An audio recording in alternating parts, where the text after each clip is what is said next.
Hello? Hello? Hello, doctor? Hello, doctor. Hello doctor நிகழ்ச்சியில் இன்னைக்கு நம்ம கூட பேசுறதுக்காக மகப்பேறு மற்றும் மகளிர் நல மருத்துவர் டாக்டர் நசீம் சையத் நம்மளோட இருக்காங்க. வணக்கம் டாக்டர். ஸோ இன்னைக்கு மாதவிடாய் சுகாதாரம் பற்றி நம்ம நிறைய விஷயம் பேச போகிறோம். ஸோ நேயர்கள் டாக்டர் கூட பேசி உங்களுடைய சந்தேகங்களை தீர்த்துக்கணும் அப்படின்னு நினச்சிங்கன்னா 0442860038 மற்றும் 0429520554 என்ற தொலைபேசி எண்ணில் தொடர்பு கொள்ளலாம். ஸோ டாக்டர் சொல்லுங்கள், மாதவிடாய் அப்படின்றத நம்ம எப்படி புரிஞ்சுக்கிறதுன்றத முதல்ல சொல்லுங்கள். பெண்களுக்கு ஒரு யுனிக் கிஃப்ட், கடவுள் கொடுத்த ஒரு யுனிக் கிஃப்ட் என்னென்னா மதர் ஆகிற ஒரு தன்மை, தட் இஸ் ரீப்ரொடக்ஷன் பண்ணுற ஒரு தன்மை இருக்குது. அது ஒன்லி ஃபார் லேடிஸ்.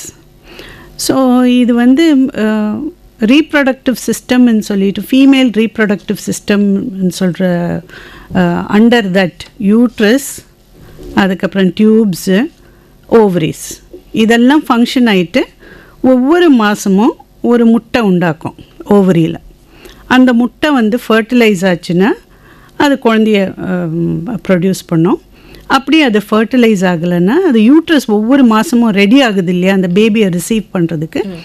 அந்த ஒரு குஷன் பெட் ஆஃப் ரத்தத்தில் ஒரு எண்டோமெட்ரியம்னு சொல்லுவோம், அது ஒரு பெட் மாதிரி ஃபார்ம் ஆகும். அது ஷெட் ஆகிடும். ஸோ ஒவ்வொரு மாதமும் ஃபஸ்ட் 15 days ஒரு மாதிரி ப்ரிப்ரேஷன் இருக்கும். அதுக்கு ஃபாலிகுலர் ஸ்டேஜ்னு சொல்லுவோம். ரெண்டாவது ஒரு செக்ரேட்டரி ஸ்டேஜ்னு சொல்லிட்டு இன்னொரு ப்ரிப்ரேஷன் இருக்கும் under the influence of one hormone and then another hormone. So இது ரெண்டும் ஃப்ரூட்ஃபுல் இல்லைன்னா, அதாவது ப்ரெக்னென்ட் ஆகலைன்னா அந்த எண்டோமெட்ரியம் ஷெட் ஆகிடும்.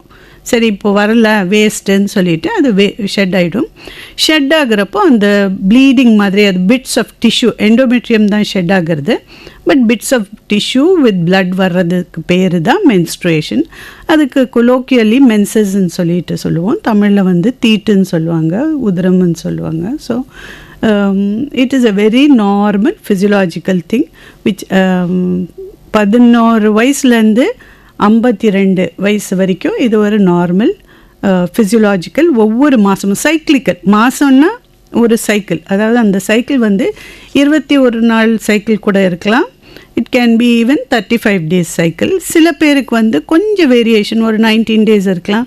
45க்கு பதிலாக it can be even 50 days. But ஒவ்வொருத்தருக்கும் அந்த சைக்கிள் யூனிக்காகவும் அவங்களுக்கு அது நார்மலாக இருக்கலாம்.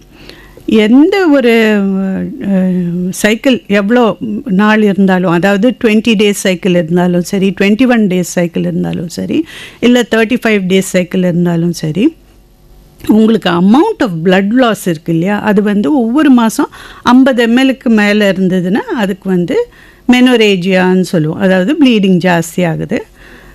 அதை விட கம்மியாக இருந்ததுன்னா அது ஆலிகோமெனோரியா, ஹைப்போமெனோரியான்னு சொல்லிட்டு சொல்லுவோம்.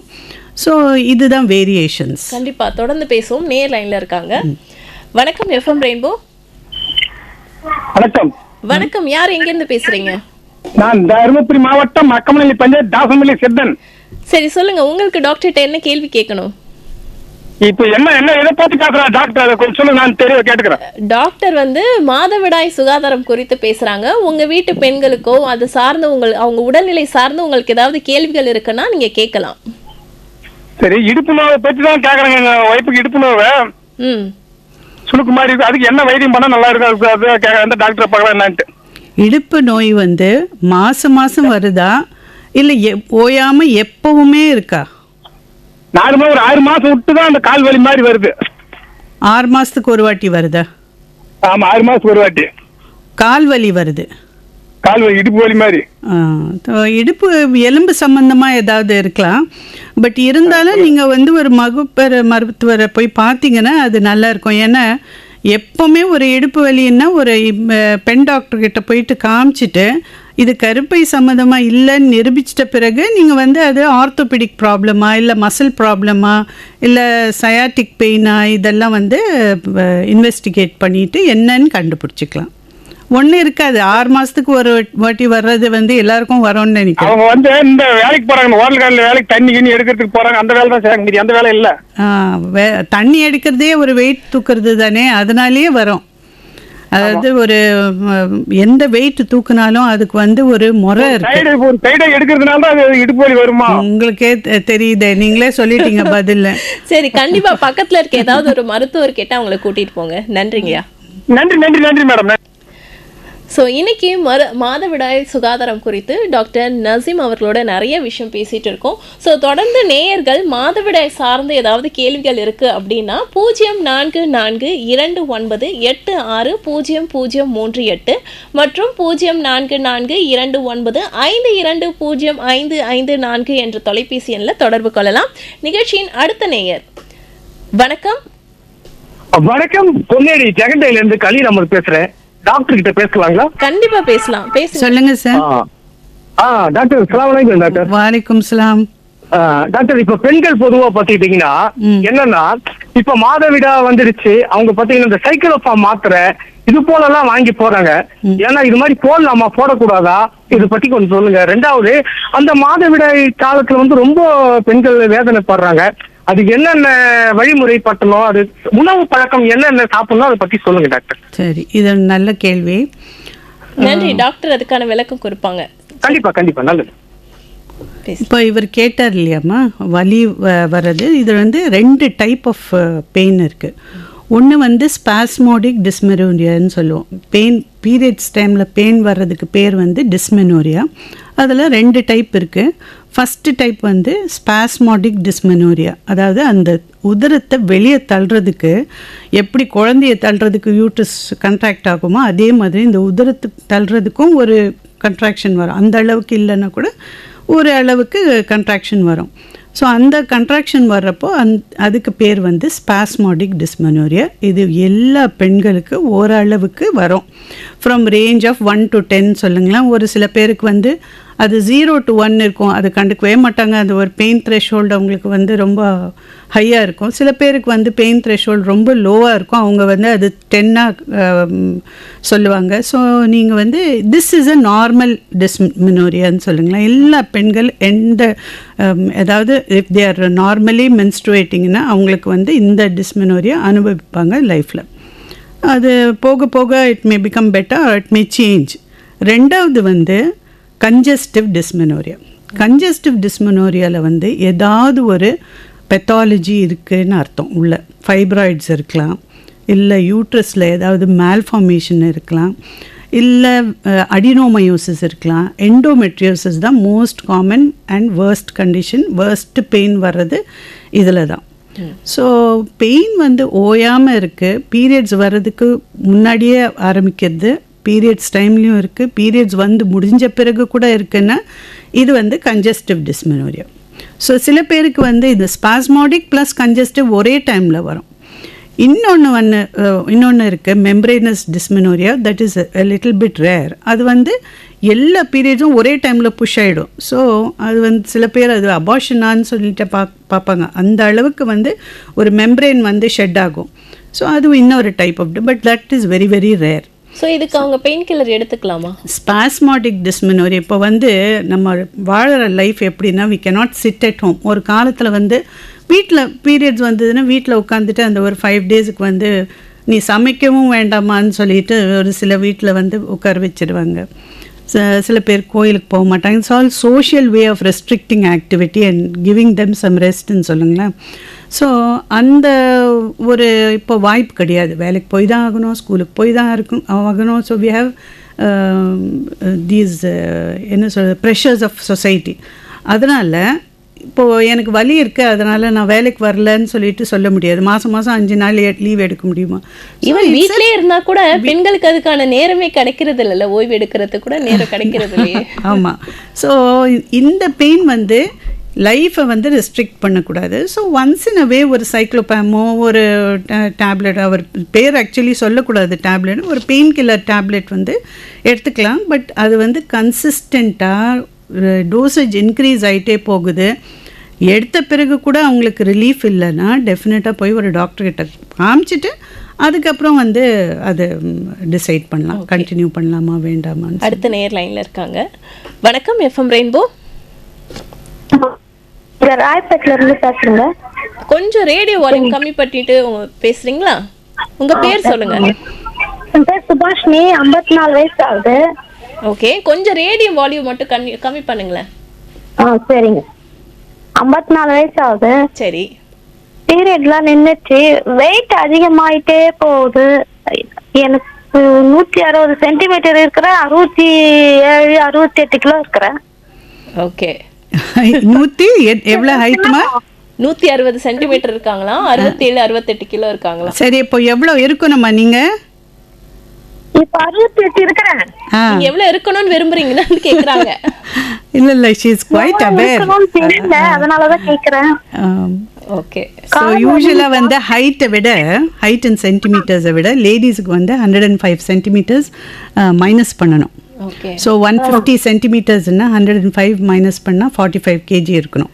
யூசுவலா 100 மாஸ்ல வந்து 100 மைனஸ் பண்ணணும்னு சொல்லுவாங்களே, அது கிடையாது. 100 வந்து ஜென்ஸுக்கு, ஓகே. லேடிஸுக்கு 105.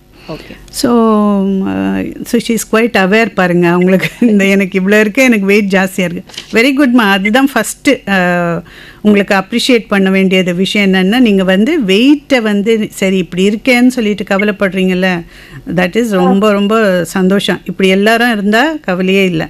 வெயிட் போடுறதுக்கு 2-3 காரணம் இருக்குமா. பீரியட் நின்று போச்சுன்னா வெயிட் போடணும்னு இல்லை, ஆக்டிவிட்டி நமக்கு கம்மியாயிடுச்சுன்னா வெயிட் போடும்.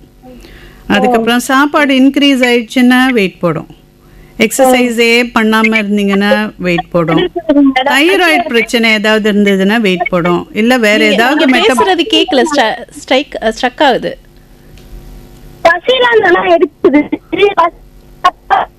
சரி, நீங்கள் வந்து உங்களுக்கு பீரியட் பிரச்சனை ஒன்றும் இல்லைன்னா நீங்கள் ஒரு டாக்டர்கிட்ட போயிட்டு தைராய்டு, சுகர் அண்ட் பிபி, இது 3 தான் மெட்டபாலிக் டிசார்டர்னு சொல்லுவோம். அது வந்து ஒரு காரணம் வெயிட் போடுறதுக்கு. ஸோ இது மட்டும் பார்த்துருங்க. பார்த்துட்டு கொஞ்சம் வாக்கிங் பண்ணுங்கள். உங்கள் சாப்பாட்டில் வந்து கார்போஹைட்ரேட்ஸ் கொஞ்சம் குறைச்சிடுங்க. கார்ப்ஸ் தான் மெயினாக வெயிட் போடுறது. கொஞ்சம் ப்ரோட்டீன் இன்க்ரீஸ் பண்ணிக்கோங்க. நன்றிம்மா.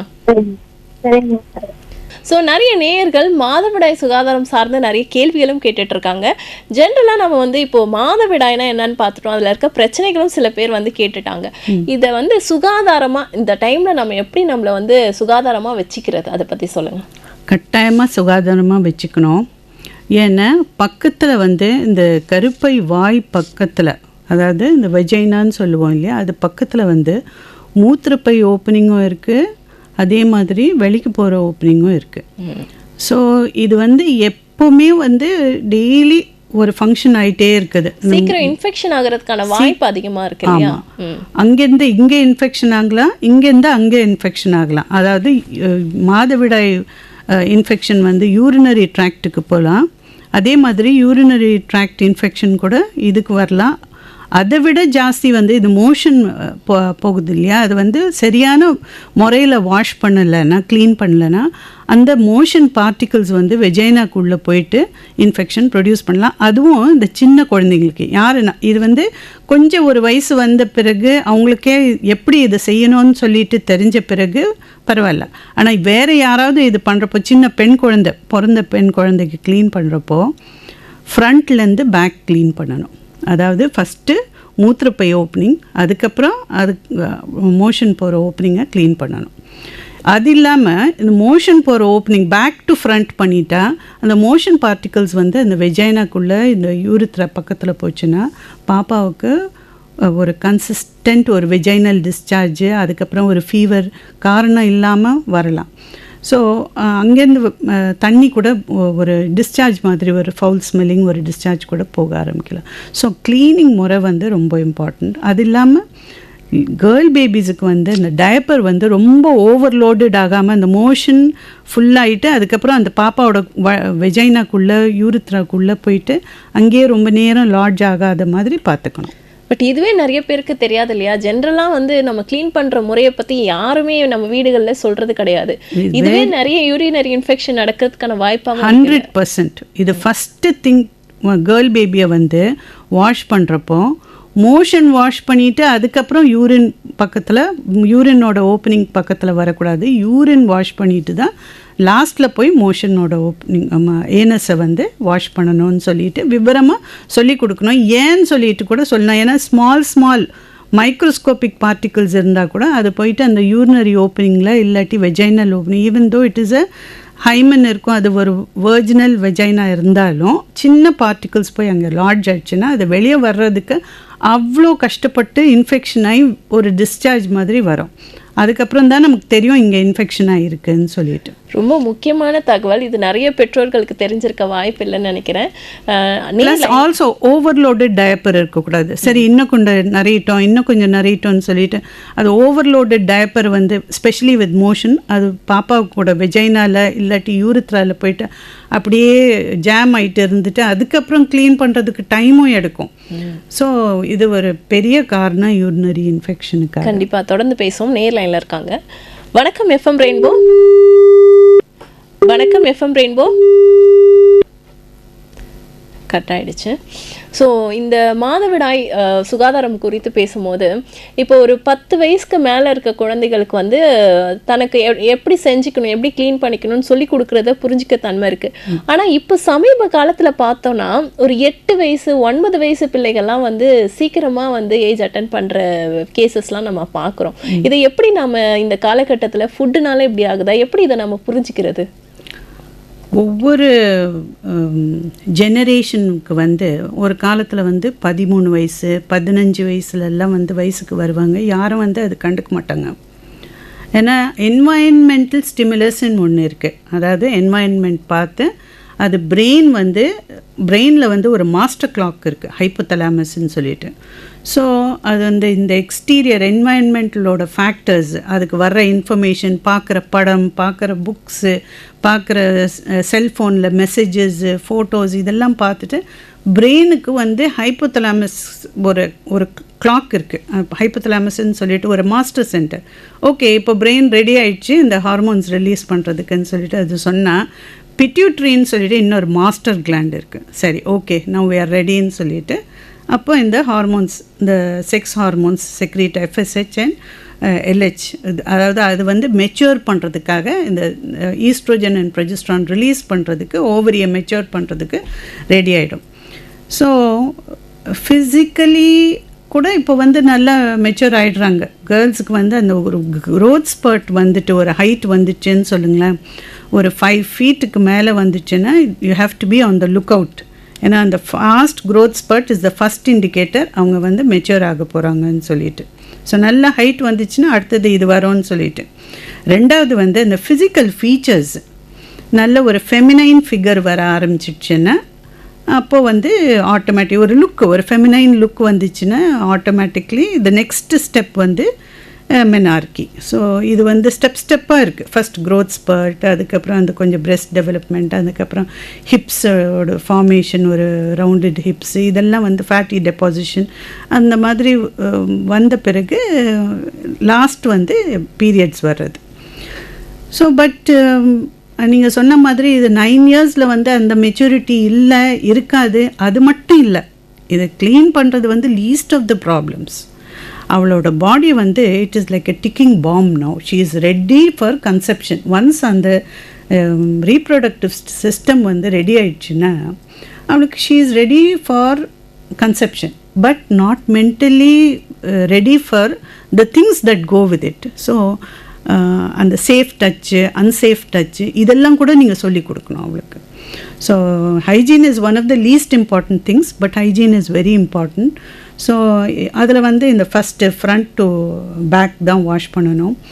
பீரியட்ஸ் சில டைம் என்ன பண்ணுவாங்கன்னா, சின்ன குழந்தைங்களுக்கு வந்து அந்த அளவுக்கு வந்து ஃபஸ்ட் ஃபியூ பீரியட்ஸில் அந்த அளவுக்கு ப்ளீடிங் இருக்காது. ஸோ அவங்க வந்து சானிட்ரி நாப்கின் யூஸ் பண்ணிவிட்டு அது சப்போஸிங் அது சோக் ஆகாமல் இருக்குது, ஹோல் டே ஸ்கூலில் அந்த பேட் யூஸ் பண்ணியிருக்கா, அது சோக் ஆகலைன்னா சரி இதே யூஸ் பண்ணிக்கலான்னு மறுபடியும் யூஸ் பண்ணுவாங்க. அப்படி பண்ணக்கூடாது. ஏன்னா அது வேர்வை, டஸ்ட்டு, பாடியோட moisture and other micro organisms from the urinary tract and anus எல்லாமே அந்த பேடில் லாட்ஜ் ஆகிருக்கும். ஸோ பொசிஷன் சேஞ்ச் பண்ணி போட்டு back to front to back போட்டால் ஏனஸ் கிட்ட இருந்த இது வந்து வெஜைனா கிட்ட வந்து இன்ஃபெக்ஷன் கொண்டு ஜாஸ்தி ஆகிறதுக்கு வாய்ப்பு. ஸோ ஸ்கூல்லேருந்து வந்த உடனே பேட் சேஞ்ச் பண்ணணும். அண்ட் என்வாயன்மெண்டல் ஃப்ரெண்ட்லி இது இருக்கணும். அதாவது இந்த sanitary napkin, not that plastic type but more cotton type. Sure, கண்டிப்பாக தொடர்ந்து பேசுவோம். நேர் லைனில் இருக்காங்க. வணக்கம் எஃப்எம் ரெயின்போ. வணக்கம் எஃப்எம் ரெயின்போ. வணக்கம், லைன்ல இருக்கீங்க, பேசலாம். வணக்கம், ஆவடியில இருந்து நான் பேசுறேன். டாக்டர் இருக்காங்க, உங்ககிட்ட என்ன கேள்வி கேட்கலாம்? வணக்கம் டாக்டர். வணக்கம் டாக்டர். இது வந்து எனக்கு வந்து மென்சுரல் வந்து முடிஞ்சிருச்சு. இதுதான் மெனோபாஸ் பீரியட் ஸ்டார்ட் ஆயிட்டு அப்படின்றது எப்படி நம்ம கன்ஃபார்ம் பண்ணலாம்? என்ன வயசு ஆகுதுமா உங்களுக்கு? எனக்கு 56. 56னா 55 யூஸ்வலி வந்து மெனோபாஸோட ஏஜ். பட் இப்போ வந்து ஒரு அது வந்து கட்டாயமாக இதே ஏஜில் நின்றுடணும்னு இல்லை. சில பேருக்கு 56 கூட ஆகலாம். பட் உங்களுக்கு வந்து இன்னும் வந்துட்டுருக்கா பீரியட்ஸு இல்லை எப்படி? இல்ல 1 இயரா வரவே இல்லை. ஒண்ணு எல்லாரும் என்ன சொல்றாங்க அப்படின்னா, இல்ல யூட்டர்ஸ்ல வந்து ஏதாவது இந்த கட்டி ஏதாவது வந்தாலும் இப்படிதான் இருக்கும், அதனால நீங்க வந்து டாக்டரை கன்சல்ட் பண்ணுங்க அப்படி இப்படின்னு சொல்றாங்க, பயமுறுத்துறாங்க. நான் வந்து ஏஜ் அட்டன் பண்ணது கொஞ்சம் லேட்டா தான் அட்டன் பண்ணேன். அது எனக்கு கொஞ்சம் பயமாவே இருக்குது. ஒருவேளை அது கேன்சர் இதுமோ கட்டி இதுமோ அப்படின்ட்டு பயமா இருக்கு. ஆனா வரல, ஒரு ஃபார் 6-7 months வரவே இல்லை. உங்களுக்கு உங்கள் அப்ராப்ரியேட் ஏஜ், அதாவது எந்த ஏஜில் உங்களுக்கு நிற்கணுமோ அந்த ஏஜில் நின்று போச்சு. அன்னெசரி டென்ஷன் வேண்டாம். இது 99.9% வந்து இது வந்து மெனோபாஸாக தான் இருக்கும். பட் உங்களுக்கு எப்போ இந்த மைண்டில் ஒரு சந்தேகம் வந்ததோ, டெய்லி தூங்குறப்போ இதே ஞாபகம் வரும். அதனால் உங்கள் மன நிம்மதிக்காக நீங்கள் போயிட்டு ஒரு டாக்டர்கிட்ட காமிச்சிடுங்க. காமிச்சிட்டு அது ஒரு சின்ன ஒன்றும் இல்லை, ஒரு சின்ன ஒரு ஸ்கேன், நான் இன்வேசிவ் டெஸ்ட். அது நான் இன்வேசிவ்னா அதாவது உங்களுக்கு கட் பண்ணி குத்தி கித்தி ஒன்றும் இல்லை. ஸ்கேன் வந்து வயிற்று மேலே ஒரு இது மிஷின் வச்சு பார்த்துட்டா போச்சு, அவ்வளோதான். அதை பார்த்துட்டா உங்களுக்கு பீரியட்ஸ் நின்று போச்சா இல்லையான்னு சொல்லிவிட்டு அந்த எண்டோமெட்ரியம் திக்னஸ் பார்ப்பாங்க, ஓவரிஸில் ஏதாவது கட்டி இருக்கான்னு பார்ப்பாங்க, அவ்வளோதான். இன்னொன்று என்னென்னா உங்களுக்கு வந்து நிரூபித்து காமிச்சிருங்கன்னா பாப்ஸ்மியர்னு சொல்லிட்டு ஒரு டெஸ்ட் இருக்குது. அது வந்து கருப்பையிலேருந்து வர ஃப்ளூயிட்ஸ் எடுத்து டெஸ்ட் பண்ணிவிட்டு உங்களுக்கு கேன்சர் இல்லைன்னு 100% சொல்லிடுவாங்க. ஓகே, வந்து எல்லாத்தையுமே பார்த்துடணும். ஒன்றுமே இல்லைம்மா, இதெல்லாம் நான் இன்வேசிவ் டெஸ்ட்டுன்னு சொல்லுவோம். அதாவது உங்களுக்கு கஷ்டம் கொடுக்காத டெஸ்ட்டு. பயத்தை கிளியர் பண்ணிக்கலாம் இந்த டெஸ்ட் மூலமா, இல்லையா? ஒரு பாப்ஸ்மியர், ஒரு அல்ட்ராசவுண்ட், அவ்வளவுதான். ஓகே டாக்டர், தைரியமா இருக்கலாம், தைரியமா மன நிம்மதியோட தூங்கலாம். Okay doctor, thank you doctor, thank you. ஜென்ரலாக இந்த மென்சஸ் டைமில் வந்து பயன்படுத்தக்கூடிய பொருட்கள், ஒரு பீரியடில் வந்து துணி பயன்படுத்திட்டு இருந்தாங்க. அப்போ துணி பயன்படுத்தாதீங்க, அது வந்து இன்ஃபெக்ஷன் ஆகுது. ஏன்னா அப்போல்லாம் வந்து ஓட்டுலலாம் வந்து சொறி வைப்பாங்க. திரும்ப அதையே அப்படியே பயன்படுத்தும் போது பூச்சிகள்லாம் கடிக்க வாய்ப்பு இருக்குன்னு. அதுக்கப்புறம் சானிட்டரி நாப்கின் வந்துச்சு, அதுக்கப்புறம் டேம்பான்ஸு, திரும்ப இப்போ மென்சுரல்ஸ் இருக்குது அப்படின்னு இப்படி நிறைய வகைகள் இருக்குது. எது வந்து ரொம்ப சேஃபானது, எந்த பிரச்சனையும் கொடுக்காத ஒரு சுகாதார முறைனா என்னது அது? அதாவது ஈவன் ஒரு மென்டலி சேலஞ்சு ஒரு கேர்ள் இருக்குன்னா அவளுக்கும் சேஃப்டி என்னென்னா ஒரு சானிட்ரி நாப்கின். ஏன்னா அது வந்து இட் டசன்ட் என்டர் த பாடி, வெளியே இருக்குது. எப்படி ஒரு அண்டர்வேர் போடுறாங்களோ அந்த அண்டர்வேருக்குள்ளே அதை வச்சு போட்டுக்கலாம். இப்போ வந்து எல்லாம் ஸ்டிக் ஆன் டைப் தான் வருது, பெல்ட்டு கூட கிடையாது. அதை விட போய் இன்னொரு இது என்னென்னா மென்ஸ்ட்ரல் சைக்கிள் பேண்டீஸ்ன்னு சொல்லிகிட்டே வருது. அந்த பேண்டீஸ் போட்டாலே அதுக்குள்ளேயே ஒரு பேட் மாதிரி இருக்குது. ஸோ அது use it and throw it, that's all. Throw பண்ணுறப்போ அது வந்து டாய்லெட்டுக்குள்ளே போடக்கூடாது. ஏன்னா இது வந்து அந்த வாட்டர், எந்த வாட்டர் இருந்தாலும் அதை போய் கண்டாமினேட் பண்ணிவிடும். Plus also it will block drainages. So அது மட்டும் வந்து it has to be disposed in a proper way. It has to be packed properly in some bag and thrown into the garbage bin. அவ்வளோதான். கண்டிப்பாக இதை பற்றி நிறைய கேள்வி இருக்குது, நம்ம தொடர்ந்து பேசுவோம். நேர் லைனில் இருக்காங்க. வணக்கம் எஃப்எம் ரெயின்போ. வணக்கம் மேடம். வணக்கம். உங்கள் ரேடியோ வால்யூமை கம்மி பண்ணிட்டு பேசுங்களேன். குமார் பேசுகிறேன் மேடம். சொல்லுங்க குமார், டாக்டர் இருக்காங்க, உங்களுடைய சந்தேகங்கள் கேட்கலாம். என் பொண்ணு பாத்தீங்கன்னா வயசு வந்து 27 வயசு ஆகுது. அது வந்து பாத்தீங்கன்னா மாதவிடாய் வரும்போது பாத்தீங்கன்னாக்கா அது வந்து கைத்தெல்லாம் நரம்பெல்லாம் வெளிக்குதுன்றாங்க. அது வருமா அந்த மாதிரி? கல்யாணம் ஆயிடுச்சா? கல்யாணம் ஆயிடுச்சு மேடம். குழந்தைங்க இருக்கா? குழந்தைங்க இருக்கு மேடம். ஒரு பையன் இருக்காப்புல. சரி. ஸோ அதே மாதிரி பாத்தீங்கன்னாக்கா இப்போ வந்து மாதவிடாய் வரும்போது பாத்தீங்கன்னாக்கா இந்த டேப்லெட் எடுத்துக்கிறாங்க. சில பேர் என்ன பண்ணாங்க, லேடி என்ன பண்ணாங்க, டேப்லெட் எடுத்துக்கிறாங்க. அதாவது வந்து ஒரு ஃபங்க்ஷன் வருது, இது வருது, அதனால தள்ளி போகிறதுக்காக டேப்லெட் எடுத்துக்கிறாங்க. அது வந்து அதுவும் எடுத்துக்கிறது நல்லதான்? அதுவும் கொஞ்சம் தெளிவாக சொல்லுங்க. நிறைய கேட்டது மேடம். நன்றி நன்றி. ஸோ இப்போ நான் சொல்லிட்டு இருந்தேன் இல்லையா, 2 types ஆஃப் டிஸ்மெனோரியா இருக்குன்னு சொல்லிட்டு. கல்யாணம் ஆயிட்டு குழந்தை பெற்ற பிறகு கூட பீரியட்ஸ் டைமில் பெயின் ஜாஸ்தி இருக்குன்னா மோஸ்ட் ப்ராபப்ளி அது செகண்ட் டைப் ஆஃப் டிஸ்மெனோரியா, அதாவது கன்ஜஸ்டிவ் டிஸ்மெனோரியா. ஏதாவது அதில் ஒரு ப்ராப்ளம் இருக்கலாம். ஒன்று அவங்க காப்பர் டீ யூஸ் பண்ணிகிட்டு இருந்தால் கூட கொஞ்சம் பெயின் இருக்கலாம். ஆர் ஃபைப்ராய்ட்ஸ் இருந்ததுன்னா அப்போது கூட பெயின் இருக்கலாம். எண்டோமெட்ரியோசிஸ் இருந்ததுன்னா பெயின் இருக்கலாம். பெல்விக் இன்ஃப்ளமேட்டரி டிசீஸ், ஏதோ ஒரு இன்ஃபெக்ஷன் இருந்ததுன்னா அதில் வந்து TB is a common thing. அதுக்கப்புறம் sexually transmitted diseases also in pelvic inflammatory disease. இதில் வந்து pain during periods is very common. So இதுக்கு வந்து கண்டுபிடிக்கிறதுக்கு நீங்கள் வந்து ஒரு பேசிக் ஒரு அல்ட்ராசவுண்ட் பண்ணி பார்க்கணும். அதில் வந்து யூட்ரஸ் வீங்கி இருக்கா, வீங்கி இருக்குன்னா அடினோமயோசிஸ், கட்டி இருக்கா, கட்டி இருக்குன்னா ஃபைப்ராய்ட்ஸ், வேறு ஏதாவது டியூப்பில் வந்து வீக்கம் இருக்குது, இல்லை ஓவரீஸில் ஏதாவது ஒரு கட்டி இருக்குன்னா அது also cause for congestive dysmenorrhoea. So இதெல்லாம் இல்லாமல் ஜஸ்ட் பெயின் வந்துட்டுருக்குன்னு சொன்னால் எண்டோமெட்ரியோசிஸ் ஏற்கனவே நான் சொன்னால் ரொம்ப வெரி இம்பார்ட்டன்ட் காஸ் ஆஃப் எண்டோமெட்ரியோசிஸில் என்னென்னா எந்த மாதவிடாய் வெளியே வந்துடணுமோ அந்த பிளட்டை அது வந்து வயிற்றுக்குள்ளே போயிட்டு it stands there and starts growing as masses. So அது வந்து போய் குடலில் கூட உட்காந்துக்கலாம், மூத்திரப்பையிலையும் உட்காந்துக்கலாம், டியூப்ஸில் உட்காந்துட்டு function of the uterus is not being performed, plus also severe pain இருக்கும் because of the adhesions. So endometriosis தான் இதில் ரொம்ப இம்பார்ட்டண்ட். அது சீக்கிரம் கண்டுபிடிச்சிட்டா earlier treatment is better. Plus also endometriosis வந்ததுன்னா குழந்தை தங்குறது ரொம்ப கஷ்டமாயிடும். So early treatment is very very important. இன்னொரு கேள்வி அவர் என்ன கேட்டாருன்னா, இந்த டேப்லெட் போட்டு தள்ளி போடலாமான்னு சொல்லிட்டு. ஆனால் நிறைய பேர் இதை பண்ணுறாங்க. கோயிலுக்கு போகணும், ஏதாவது ஒரு ரீசன் சொல்லி ஏதாவது வேலை இருக்கும், அந்த டைமில் இந்த மாத்திரைகள்லாம் எடுத்துக்கிறத பார்க்க முடியுது. நானே அதை கேட்கணும்னு நினச்சிட்டு இருந்தேன், அதை பண்ணலாமான்ட்டு. இல்லைம்மா, ஒன்ஸ் இன் அ வே எவ்ரி திங் இஸ் ஆல் ரைட். ஒரு கல்யாணம் வந்து once in a life தான். ஸோ கல்யாண டைமில் வந்து போஸ்ட்போன் பண்ணிக்கிறாங்க, இல்லாட்டி ப்ரீபோன் பண்ணிக்கிறாங்கன்னா இட்ஸ் ஆல் ரைட். ஹனிமூன் போகிறாங்க, once in a life தான். 10 வாட்டி நம்ம வந்து ஹனிமூன் போக மாட்டோம், 10 வாட்டி கல்யாணம் பண்ணிக்க மாட்டோம். So it's okay. பட் சும்மா ஒவ்வொரு மாதமாக வந்து கோயில் போகிறதுக்கு இல்லாட்டி அவுட்டிங் போகிறதுக்கு இதுக்கு அதுக்குன்னு சொல்லிட்டு should not play around with hormones. இடைவெளி இருக்கலாம், ஒரு மாத்திரையிலேருந்து இன்னொரு மாத்திரை எடுத்துக்கணும்னா ஒரு ஒன்ஸ் இன் அ லைஃப் டைம்னா நீ ஏமா இடைவெளி? ஏன்னா இவங்க இப்போ 6 மாதத்துக்கு ஒரு தடவை எடுத்துக்கிறாங்க, இல்லை ஒரு வருஷம் கூட சொல்லுங்க, அது அந்த மாதிரி எடுத்துக்கிறது வந்து தவறு தான் அப்படின்றது. It is definitely. Whenever you play with hormones, it is always bad.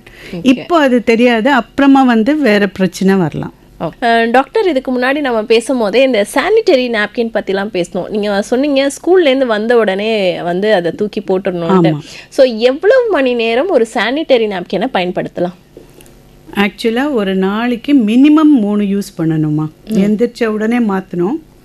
அதுக்கப்புறம் அதே பேட் வந்து ஸ்கூலுக்கு அப்படியே யூஸ் பண்ணி குளிச்சுட்டு அப்படியே பேட் மாற்றிட்டு ஸ்கூலுக்கு போயிட்டு, ஸ்கூலில் முடிஞ்சால் ரொம்ப ஹெவி ஃப்ளோ இருந்தது, ஸ்போர்ட்ஸ் ஆக்டிவிட்டி ஏதாவது இருந்ததுன்னா ஸ்கூலில் மாற்றுறதுக்கு வாய்ப்பு இருக்குது, அந்த ப்ரைவசி இருக்குது, அந்த கம்ஃபர்ட் இருக்குன்னா அங்கே மாற்றிடலாம். அப்படி இல்லைன்னா இந்த சானிட்ரி மென்ஸ்ட்ரல் பேண்டீஸ்ன்னு ஒன்று வருது இப்போது, அது யூஸ் பண்ணிக்கலாம். அதாவது once in away just for school மாதிரி, அதுக்குள்ளே வேணா பேட் வச்சுட்டு அந்த பேடை டிஸ்போஸ் பண்ணிவிட்டு அந்த பேண்டீஸோட வேறு பேட் வச்சுட்டு யூஸ் பண்ணி வீட்டுக்கு வந்த உடனே immediately have a bath again. சில பேர் வந்து குளிக்க மாட்டாங்க அந்த டைமில்.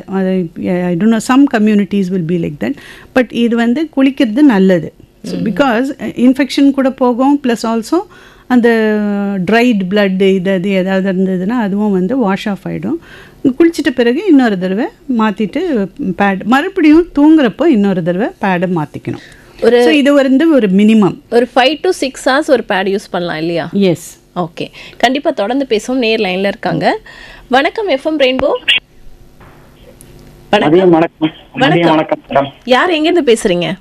ராயப்பேட்டையிலேருந்து வெங்கட்டன் பேசுகிறேன். ஓகே, டாக்டர் இருக்காரு, உங்களோட சந்தேகங்களை கேட்கலாம். கேளுங்க. வணக்கம். வணக்கம் மேடம், இப்போ பீரியட்ஸ் பத்தி சொன்னீங்க, அதுக்கும் நீர் கட்டிக்கும் எதனா சம்பந்தம் இருக்கா? ஏன்னா லேடிஸ் ஒபிசிட்டி இருந்தா நீர் கட்டின்றாங்க. பட் அது ஏன் வருது? How to detect? வராததுக்கு என்ன பண்ணலாம்? இதனால வாட் ஆர் தி இம்ப்ளிகேஷன்? அதனால டிஸ்அட்வான்டேஜ் என்ன? நான் கேட்டுக்கிறேன். ஏன்னா நிறைய பேருக்கு இந்த நீர் கட்டினால மக்கள் ரொம்ப நிறைய, உங்களுக்கு தெரியும், நம்பர் ஆஃப் கேசஸ். ஸோ அது மாத்திரம் கொஞ்சம் எல்லாருக்கும் கொஞ்சம் புரியுற மாதிரி கொஞ்சம் சொல்லுங்க. ஓகே, நன்றி. ஸோ இவர் கேட்டது என்னென்னா, இப்போ காமனாக நீங்கள் கேட்டுட்ருக்கீங்க பாலிசிஸ்டிக் ஒவேரியன் சிண்ட்ரோம்னு சொல்லிட்டு. இது ஒரு சிண்ட்ரோம்ன்றது என்னென்னா ஒரு மல்டிபிள் 4-5 அதில் பார்ட்ஸ் இருக்குது. அதாவது ஒன்று வந்து ஒபிசிட்டின்னு அவரே சொன்னார் இல்லையா? ஒபிசிட்டின்னா குண்டாக இருக்கிறது. அதாவது ஒரு வெயிட்டு, இவ்வளோ ஹைட்டுக்கு இவ்வளோ வெயிட் இருக்கணும். லேடிஸுக்கு வந்து ஒரு 150 சென்டிமீட்டர்ஸ் ஹைட் இருக்குன்னா அதுலேருந்து 105 மைனஸ் பண்ணிட்டா 45. பொதுவாக ஒரு 100 மைனஸ் பண்ணுங்களேன்.